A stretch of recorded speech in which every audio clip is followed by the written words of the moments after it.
ANMs అంటే ఒక cadre design కాదు, అన్ని క్యాడర్స్ అందరికీ కూడా నేను శిరస్సు వచ్చి పాదాలు. ఈరోజు జగిత్యాల జిల్లా ఎన్హెచ్ఎం ఆల్ క్యాడర్స్ అనుకున్నాం, కానీ మిగతా పెద్దపల్లి జిల్లా ఇంకా సిరిసిల్ల జిల్లా వాళ్ళు కూడా రావడం మనకు చాలా సంతోషం. ఫస్ట్ పెద్దపల్లి జిల్లా నుంచి సురేష్ అన్న నాయకత్వంలో చాలా మంది వచ్చారు, మరియు అన్నగారికి ప్రత్యేక అభినందనలు. అట్లాగే మన జగిత్యాల జిల్లా కూడా ముందుకు నడిపిస్తున్న వెన్న మహేష్ అన్న గారికి, జిల్లా ఇన్ఛార్జ్ గారికి కూడా మరొకసారి నమస్కారాలు.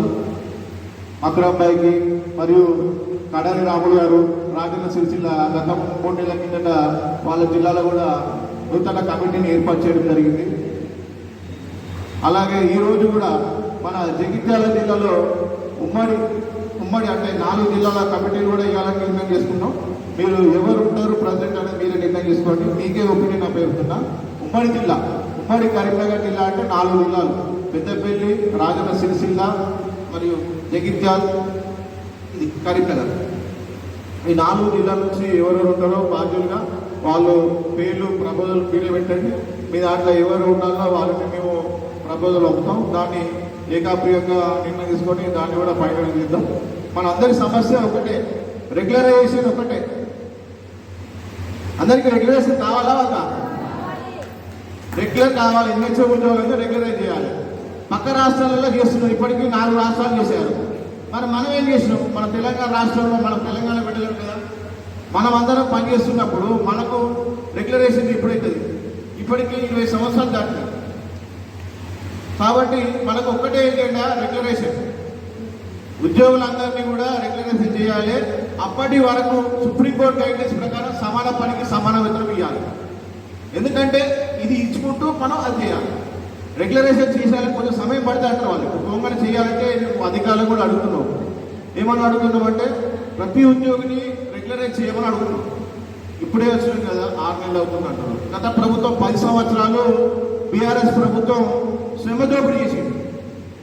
ఏ ఉద్యోగి కానీ ఏ ఎంప్లాయీ కానీ ఇంతవరకు సెక్రటరీ గేట్ దాటి లోపలికి రానియాలి ముఖ్యమంత్రి గారు కల్వకుంట్ల చంద్రశేఖరరావు గారు. ఇప్పుడు ఈ ప్రభుత్వం వచ్చినాక మార్పు వచ్చింది. మనము ఏ సమస్య ఉన్నా కానీ నేనే స్వయంగా వెళ్ళి మన శుక్రవారం నాడు ప్రజాభవన్కి వెళ్ళి మన చిన్నారెడ్డి గారికి వినతిపత్రం ఇచ్చారు.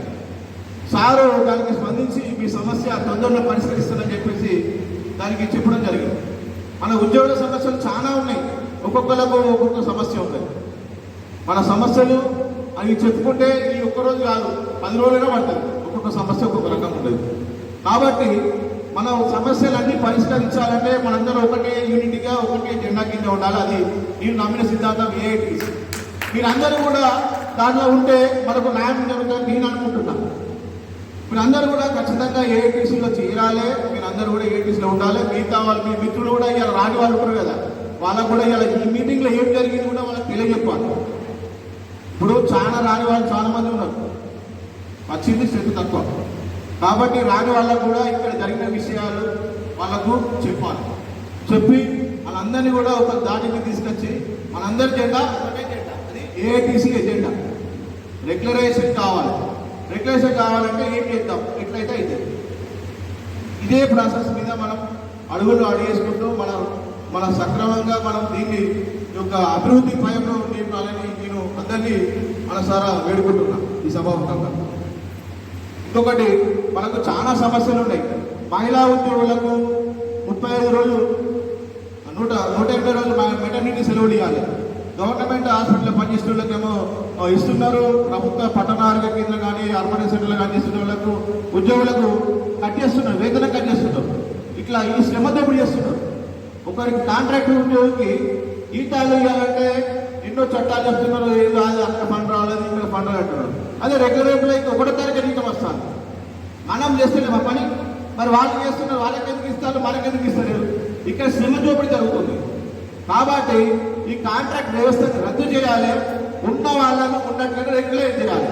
ఒక్కొక్క క్యాడర్ తీసుకొని ఆ దశల వారిగా, అది దఫాల వారిగా, ఒక ఏఎన్ఎం కానీ ఒక నర్సింగ్ ఆఫీసర్ కానీ, ఇప్పుడు ఎగ్జామ్స్ పెట్టి కొంతమందిని మొన్న పాస్ అయిపోయారు నర్సింగ్ ఆఫీసర్, మరి ఫెయిల్ అయిన వాళ్ళు మార్క్స్ తక్కువ వచ్చిన వాళ్ళు వెళ్ళిపోతారు.